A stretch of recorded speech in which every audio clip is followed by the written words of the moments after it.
Hi, thanks for joining us today for Jennifer Schouts and Associates in our Wednesday webinar program live from Washington, D.C. We are uncovering each part of the DFARS, or Defense Federal Acquisition Regulation Supplement, every Wednesday at 12 p.m. Eastern. As you know, the DFARS are the rulebooks for contracting with the Defense Department.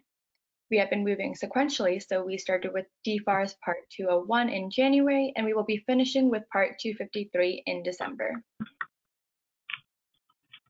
Our webinars are every Wednesday and are provided complimentary.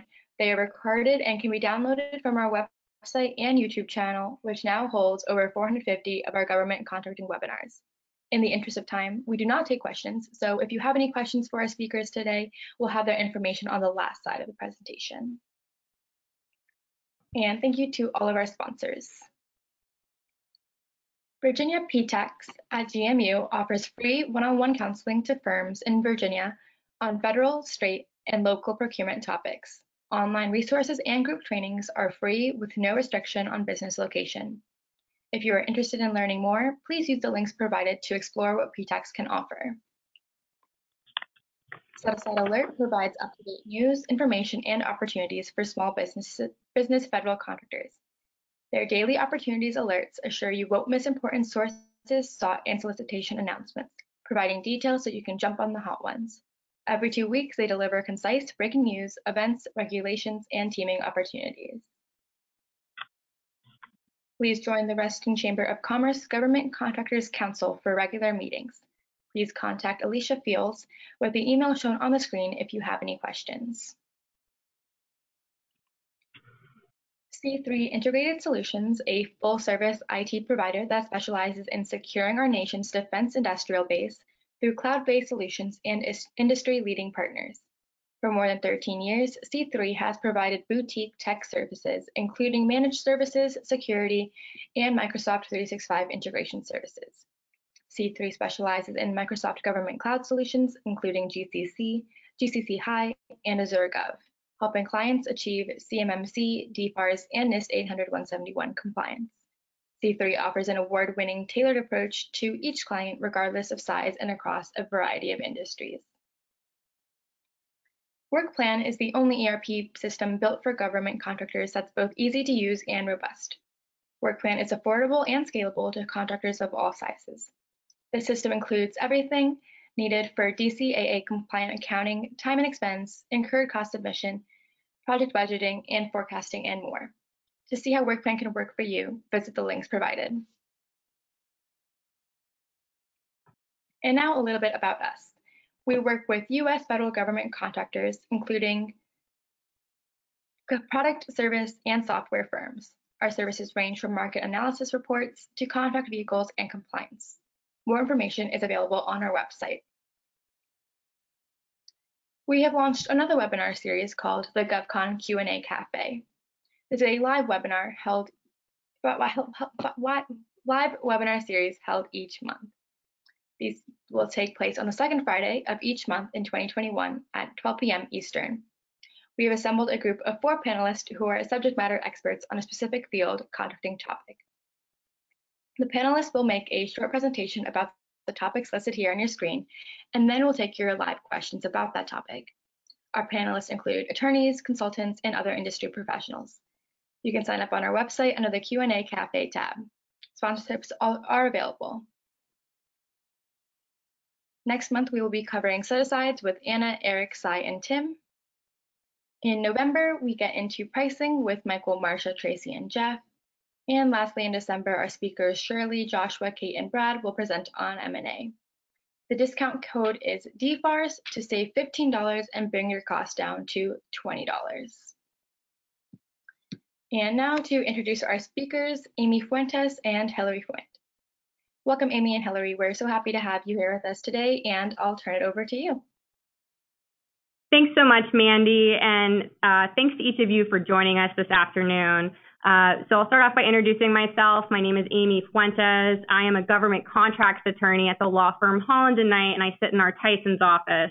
I'm an experienced litigator and regularly represent clients who are government contractors in bid protests before the GAO and the Court of Federal Claims, size and status appeals with the SBA and OHA, requests for equitable adjustment, and claims of the ASBCA and CBCA, among other things. I also consult clients on a variety of issues, including the FAR and DFARS, which is the subject of our presentation today, as well as helping draft subcontracts. And I'm actually an expert on small business matters and regularly draft mentor-protege agreements, joint venture agreements, and advise clients on affiliation issues.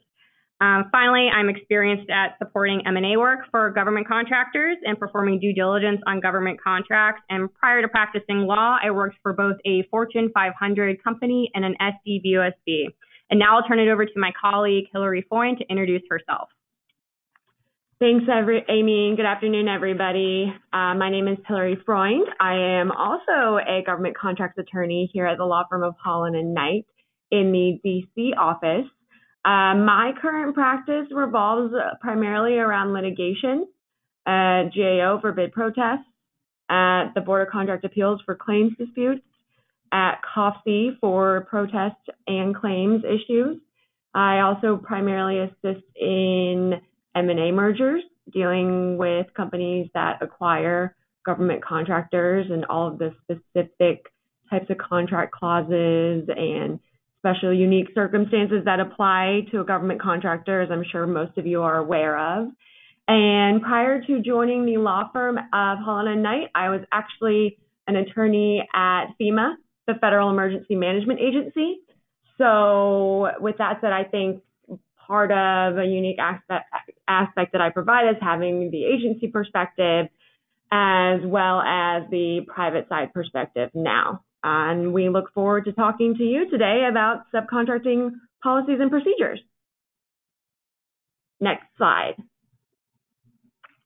Okay, so DFARS Part 244 is what we are talking about today, and that's subcontracting policies and procedures.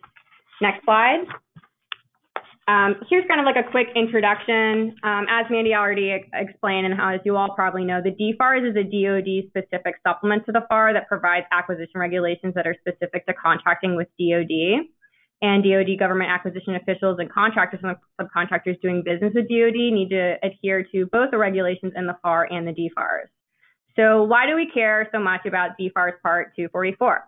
So in addition to the requirements of FAR Part 44, which has to do with subcontracting policies and procedures, you all as DoD contractors also need to adhere to the supplements that are contained in this part of the DFARS, which prescribes procedures for consent to subcontract or advanced notifications of subcontracts, and for the review, evaluation, and approval of contractors' purchasing systems. I think another big picture to point out is why do we care in general about these subcontracting policies?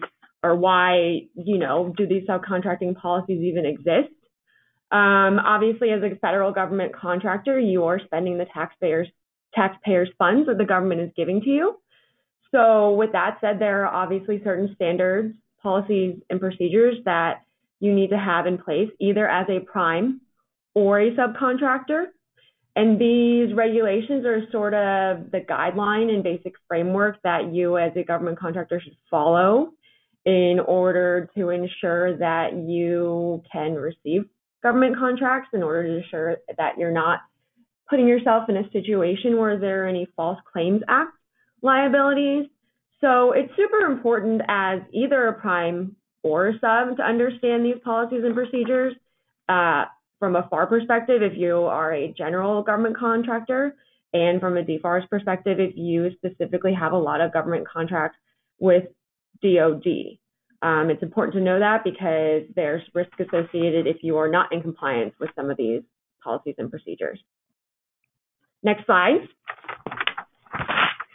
Okay, so how is the DFARS Part 244 organized? So 244.1 has the general provisions, which really just has to do with 3 definitions that are specific to the DFARS under this section. And we're going to go over those in a few minutes. We also have a Subpart 244.2, which has to do specifically with consent to subcontracts. Subpart 244.3, which has to do with a contractor's purchase system reviews, and then Subpart 244.4 for subcontracts for commercial items and commercial components. So while this presentation is limited to the DFARS Part 244, you should also be familiar, and if you're not, you should familiarize yourself with the FAR Part 44, which is subcontracting policies and procedures. FAR 252.244 when applicable, which has to do with subcontracts, DFARS 252.242-7005, contractor business systems, and DFARS 252.244-7001, contractor purchasing system administration, which has to do with new business rules. Next slide.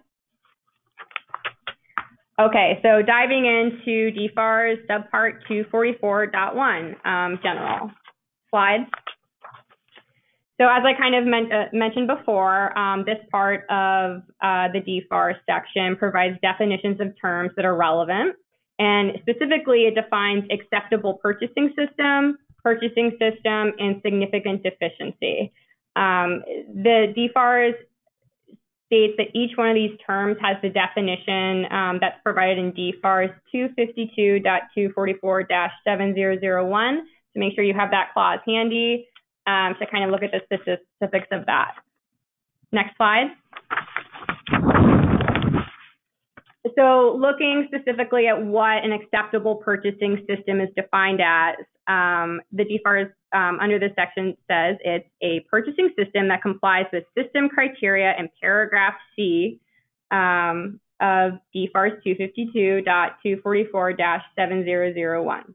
So that DFARS clause in turn provides 24 criteria that a contractor is required to comply with in order to be found to have an acceptable purchasing system. I'm not going to walk through each one of the 24 criteria. You can each of you are capable of pulling up the DFARS, but I have a few that I wanted to point out. But before I get there, I just wanted to flag as well that DCMA reviews these 24 criteria and the DFARS, plus the FARS and DFARS clauses that flow down from the prime contract awards to subcontracts. So there's kind of 29 review elements that DCMA would review as part of determining whether there's an acceptable purchasing system. So some of the requirements that are under the 24 criteria in the DFARS specifically, though, that I wanted to highlight have to do with having an adequate system description. Okay, so for your system, you have to describe the policies, procedures, and purchasing practices that comply with the FAR and DFARS. You need to ensure that all purchase orders are based on authorized requisitions and include a complete and accurate history of purchase transactions to support vendors selected, price paid, and document the subcontract purchase order files, which are subject to government review. Slide. Apply a consistent make or buy policy that's in the best interest of the government. Okay, so pay attention to that phrase, best interest of the government.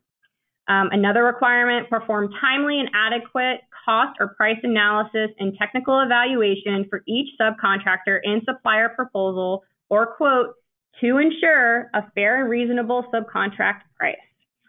Another one I wanted to highlight is maintain subcontract surveillance to ensure timely delivery of a acceptable product and procedures to notify the government of potential subcontract problems that may impact delivery quantity or price. So DoD wants you to make sure that you are paying attention to what your subcontractors are doing.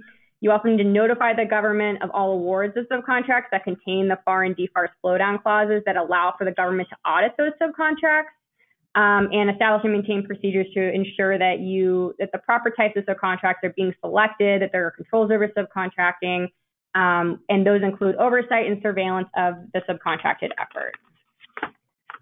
Slide.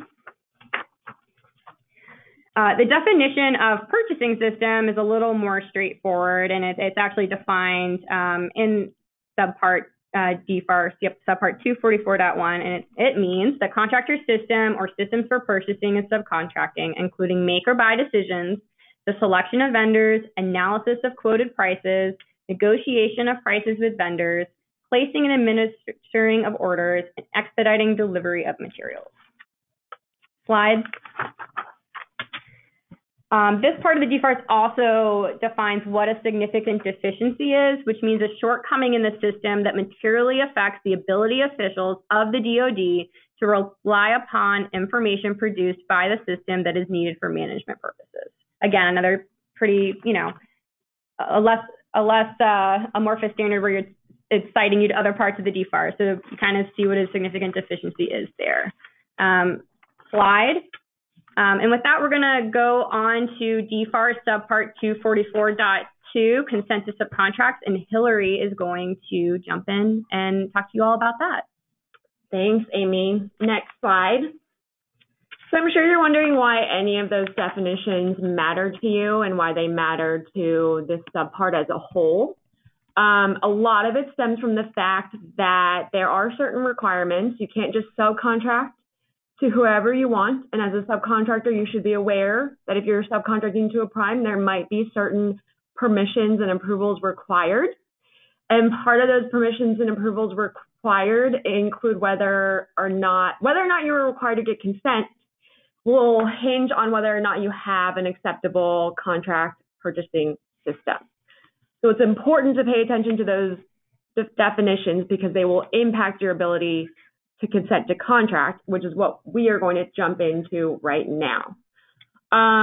So as of 2019, the DFARS was changed, which provides sort of a more lenient standard in terms of consenting to contract for the government. It's important to note here that the DFARS mainly acts as internal guidance to the agency, right? So this is not something that you as a contractor look to. What matters for you are the clauses and how the clauses interact with the guidance that the agency has to follow. So it's important to understand the things that the agency has to do in order for you to understand the steps that you have to take to make sure that you're in compliance with the clauses that are in your contract. Now that said, let's move on to the big picture. So from 2019, the National Defense Authorization Act changed the requirement of subcontract, and now it says that the contracting officer cannot withhold consent unless they have written permission from an activity official exercising program management responsibilities. What that basically means is their contracting officer should be consenting more often than not when they are required to consent to a subcontract and when you are required to seek permission. It is harder to not consent now than it is to consent. What's interesting is that there is specific guidance to contracting officers to pay particular attention in terms of consent based on the type of contract. That is, if the contract is for information technology and it's a covered system or covered item of supply, then the CO should place a little bit more scrutiny under whether or not to allow consent or withhold consent, and whether or not to put the requirement to consent in there in the first place.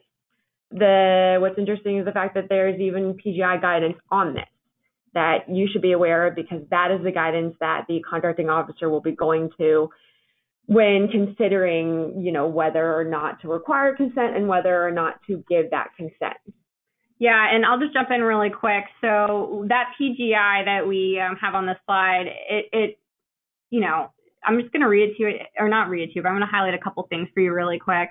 The COs need to consider whether a covered system or covered item of supply is based on is a critical component, or if there's potential concerns about supply chain risk, whether written consent to subcontract by the CO is necessary when the subcontractors are selected or modified during the course of performance, and if the requiring activity concludes that a potential subcontractor is beyond the risk tolerance of the system and mission, the requiring activity has to inform the CO.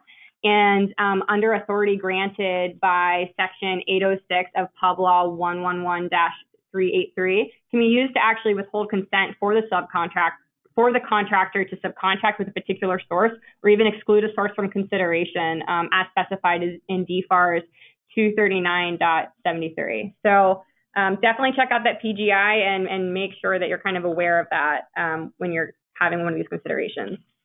Next slide, please.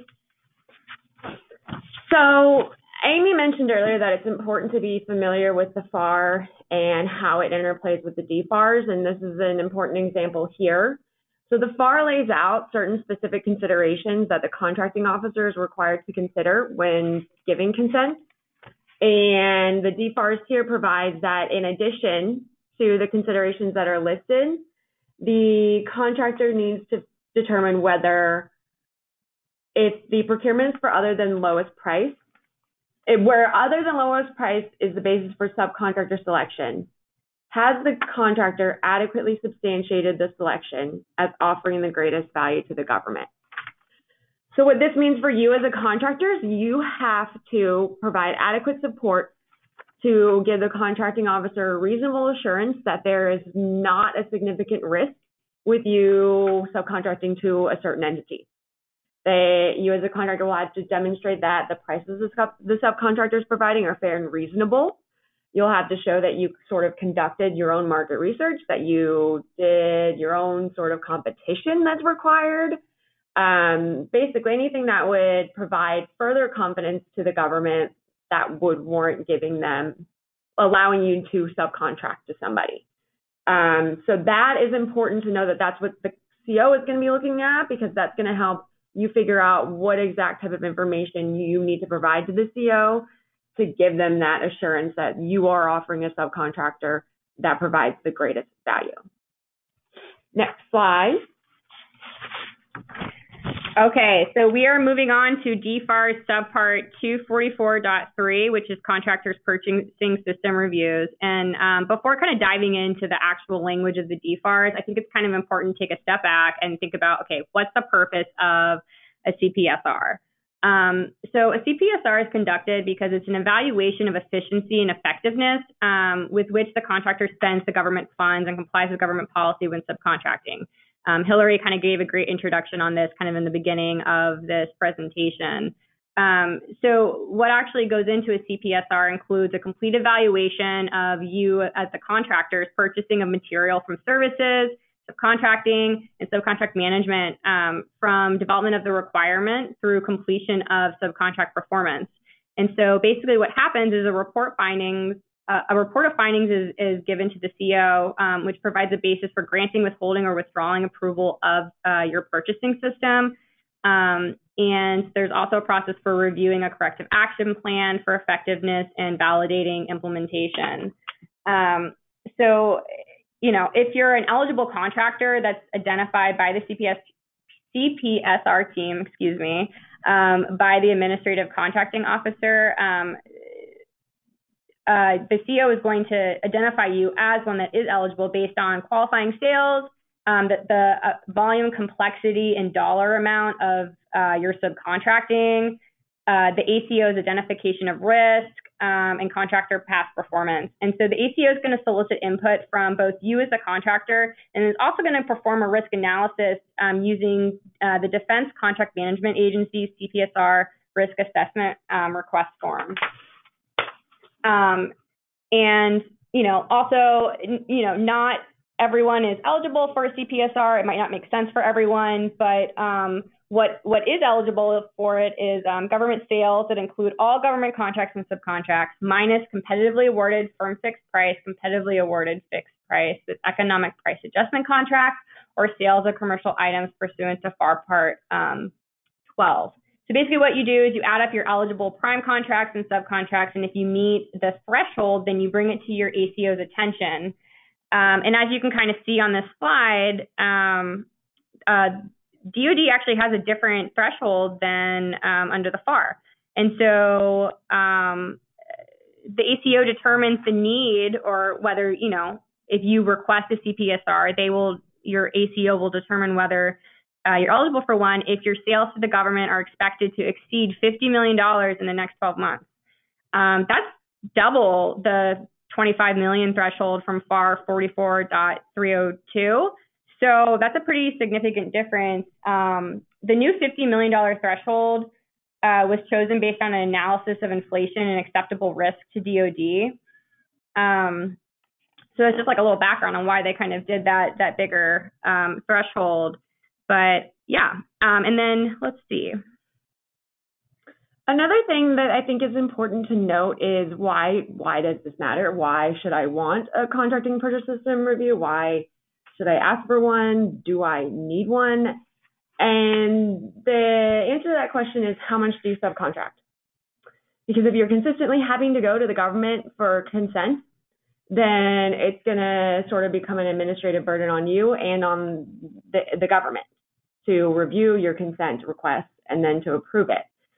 So having an approved CPSR allows you to subcontract more so without necessarily needing as much of a review of your sort of subcontractor basis. So it's important, if you're doing a lot of subcontracting, if you have a lot of contracts with the federal government, especially DoD, to consider getting a CPSR, because that's how this part plays into the consent to subcontract part of this DFARS subpart. Yeah, and in practice too, sometimes your government customer will, or even if you're a subcontractor, your prime contractor could push for a CPSR. And so sometimes trying to go through this process makes sense based on the importance of the relationship, which is internal and is a decision based on your own business. Okay, next slide.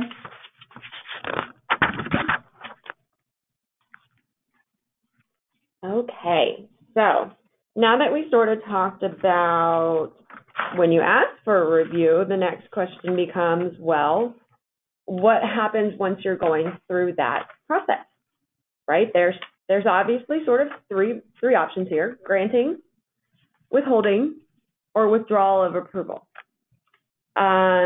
So what happens here is that the CO, the cognizant contracting officer, in consultation with the purchasing system analyst or auditor, typically I believe DCAA, will determine the acceptability of your purchasing system and will approve or disapprove, right? And as Amy discussed earlier, the acceptability of your system is sort of based on those identifying factors in that DFARS clause. So that's important to pay attention to when you're going through this review. And when you look at these procedures that the government has to go through in this review, this is what they're taking into consideration. Next slide. So what happens is, I think Amy already briefly described this, is DCMA does an audit, and they give their findings to the ACO. And the ACO sits there and looks at it and says, okay, are there any significant deficiencies, which Amy defined earlier? If so, then the CO will provide in writing what's known as an initial determination and say, yep, you're approved, seal of approval, or they will identify the significant deficiencies to you, right, within 30 days. After that, you have time to cure, right? So you have time to provide a response in which you can cure or sort of figure out what the actual problems were there. And then what happens after that is either, again, the CO can decide to grant or withhold. And when they make that decision, that's what's known as a final determination. So the final determination, you request within 45 days of final determination, the contractor correct deficiencies or submit an acceptable corrective action plan. The CO can also just disapprove the system, or the CO can, if you have a current contract in place, decide that they are going to withhold payment. If for whatever reason there's an interim review of your purchasing system and significant deficiencies come back. So this is important to know because this is the implications of if your purchasing system is not up to par, right? So if you're sitting there thinking, why do I care? Well, because you could get payments withheld from your contract. And I think that's a very important thing to a government contractor or any business that's trying to do business. So it's important to follow these steps, understand what constitutes an acceptable purchasing system, and make sure that you understand the process that the CO is going to go through. Next slide. Oh, sorry. Next slide. It's okay. Go to the next slide. But I'm going to say one more thing really quick. So I just wanted to flag that it's not the end of the world if you do receive a disapproval. Many of contractors' emerging purchasing systems, at least at the initial review, will be found to have work that needs to be done in order to be compliant to meet those standards that you are held to. But, in practice, I think that the auditors and ACOs, they want to work with you. They want to help you get there. And so you might have to put in more effort. You need to really read carefully any significant deficiencies or issues that are flagged, but, you know, just really put in the effort and try to address those concerns. And hopefully you can kind of get a flip of that initial disapproval. Yep. Okay, so this slide we talk about mitigating the risk of purchasing system deficiencies on specific proposals. This is, again, internal procedures for the agency, which discusses how the source selection evaluation team should discuss deficiencies in a purchasing system and the impact on their report on that specific contractor's proposal until the deficiencies are resolved. And the CO responsible for negotiation of the proposal should evaluate whether any identified deficiencies would impact the negotiations. So this is talking sort of about the procurement phase, when they're reviewing your proposal and the clauses in there, and you have to have an approved purchasing system, or whether or not you should have an approved purchasing system review, and if there are any deficiencies in your approved purchasing system. If the CO determines that any deficiencies are not going to impact the determination, then they proceed. If the CO does determine that some deficiencies are going to impact negotiations, then the DFARS gives them the guidance to consider alternatives, perhaps using another type of contract, right? A firm fixed price contract. You segregate certain questionable areas as a cost reimbursable line item in and of itself. Reduce the negotiation objective for profit or fee. Allow the contractor additional time to correct their purchasing system. Like Amy was talking about earlier, not everybody's going to get it perfect on the first shot, and that's okay. That's exactly why this policy says the CO can allow additional time for contractors to get it right. Right. It's not the end of the world. Include a contract reopener clause that says they can adjust the amount after award, or, you know, even use the additional cost analysis technique to determine the reasonableness of the elements that are provided in FAR 15.4. Next slide. Yeah, and so one of the ones we wanted to just talk about in a little more detail has to do with a reopener clause. And if you don't know what a reopener clause is, it's basically, it comes into play when a contract price that's negotiated before savings were included in overhead rates can be used to kind of price COD contracts, or it kind of leaves open the ability for DoD to adjust downward once savings are determined. So it kind of shifts the risk away from the agency. So this is sometimes something that can be incorporated to help get your CPSR through the door.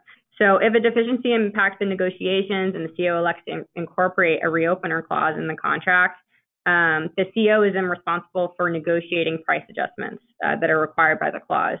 So the clause will be specific to your contract, and so read that carefully. Any reopener clause that's necessitated by a purchasing system deficiency is required to clearly identify the amounts and items that are in question at the time of negotiation, indicate a specific time or subsequent event by which the contractor will submit a supplemental proposal. So you're going to be held to a specific time or a specific event. And that supplemental proposal is going to be required to be more detailed. You're going to need to include stuff like certified cost and pricing data, documents to back that up, and be able to identify the cost impact adjustments that's necessitated by your deficient purchasing system. And then the reopener clause will also provide for the CO to adjust the contract price unilaterally. Okay, you're not going to be able to sign off on this in a bilateral manner. This is the CO. You're giving this the agency the unilateral ability to adjust the contract price if you fail to submit the supplemental proposal. So if you're going to accept one of these reopener clauses, you need to be prepared to put in the work in that supplemental proposal. Or you could have the government's just going to decide based on what you submit to them unilaterally how to adjust that contract price. And then it's also required to provide, the failure of the government contractor to agree to the price adjustment will be a dispute under this disputes clause. So if Hillary and I are both pretty seasoned and experienced at helping contractors with those types of issues, so if anything like that pops up for you, definitely reach out to us on that. Slide. Okay. Now we are going to talk about subcontracts for commercial items and commercial item components. Sure as you're well aware, commercial items are sort of taking over the government contracts procurement market, right? More often than not, agencies are trying to procure commercial items because of the streamlined sort of flexibilities it provides. There are less special, specific, restricted clauses and capabilities that the government can acquire when they are acquiring a commercial item, what's defined as a commercial item. What's important for you as a prime contractor is if you are subcontracting to a subcontractor that you determine is providing a commercial item, then there are less substantial flow downs that you are quote unquote required to include. So this talks about how you determine if a particular subcontract item meets the definition of a commercial item. It's important to note that this won't affect a contracting officer's responsibility or determinations made under FAR 15.403. But with that said, it's important to know that you as a contractor, when you're determining whether or not a particular subcontract item is a commercial item, it's important to exercise reasonable business judgment. So you should take the steps that a reasonable person would take in order to make that determination, including following the guidelines for conducting market research in FAR Part 10. So if you are looking to make a commercial item determination for a specific subcontract, go to FAR Part 10. Figure out sort of how the government does it, and then figure out how you should do it or how that can implement or complement how you determine whether an item is a commercial item. And make sure that that determination is in writing and that you have kind of the information to back it up. You don't want it to just be, oh, I made a reasonable determination, like a 1 or 2 sentence thing. Make sure you kind of have the information to back it up. And again, as Hillary said, check out that part of the FAR for kind of some more specifics there.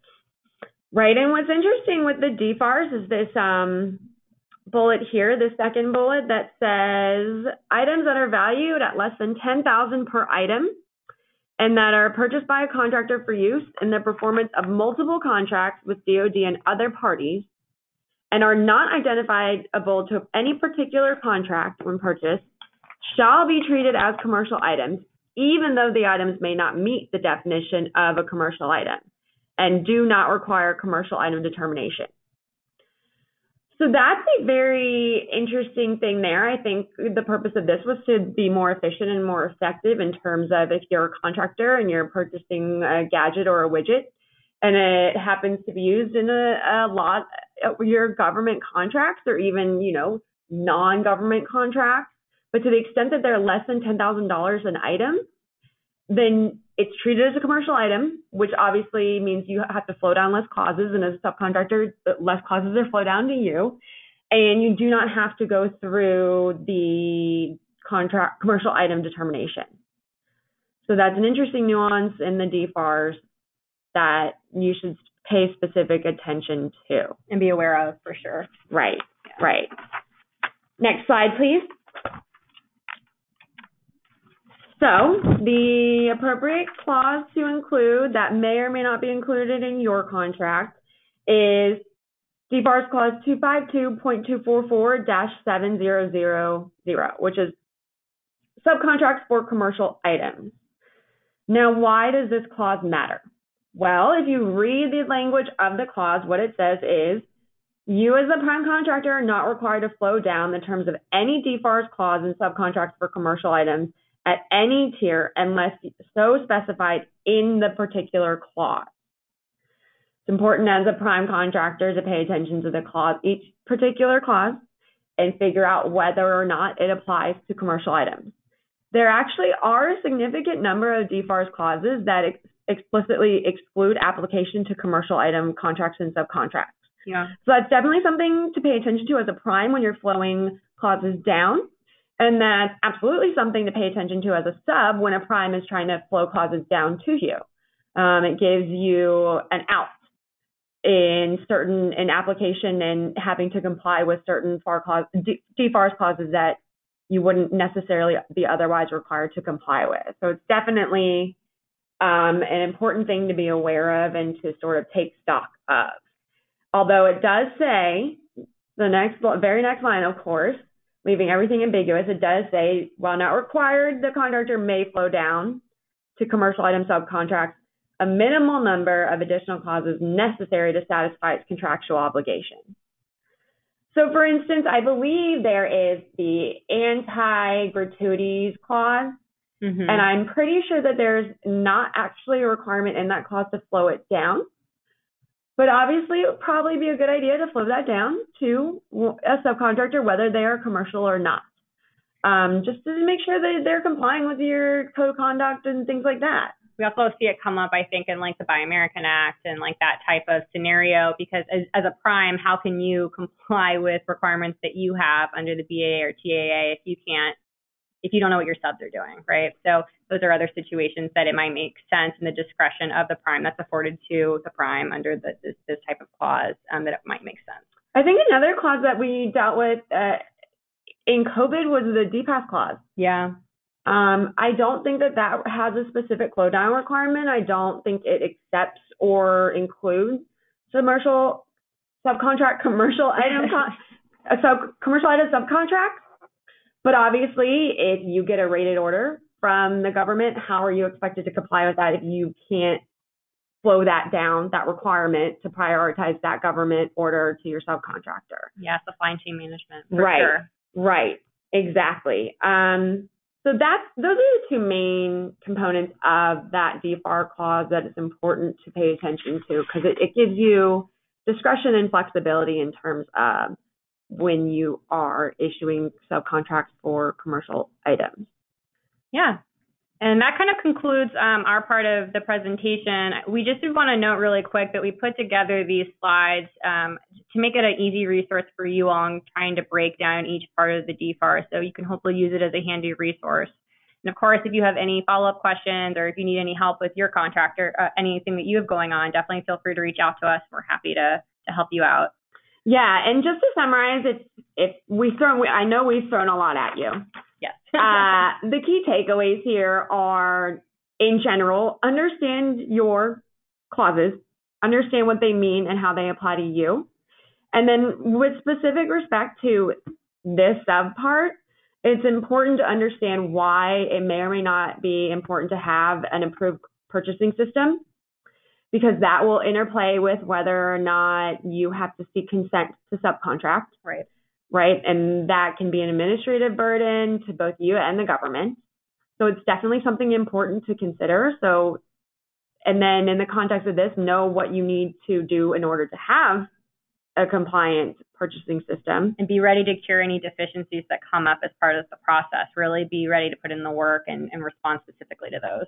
Right. And then I think the final takeaway that with respect to that last part for commercial items is just know sort of how the government has flexibilities in contracting for commercial items, so do you as the prime. And it's important to remember that instead of having to flow down all of those stringent flow down requirements, it's basically the minimum necessary to comply with your prime contract. And I think that about wraps it up. Anything else? No. Thank you so much for joining us this afternoon. Really appreciate your time and for you joining us. So thank you so much. All right, thank you guys so much. Thank you, Amy and Hillary, for a great presentation and sharing your time with us today. And thanks to everyone who joined us as well. If you have any questions for the speakers, please take note of their contact information, which is on the screen right now. And the recording will be on our website and YouTube channel within the next 24 hours. And please join us next week as we cover more parts of the DFARS. Thank you, everyone.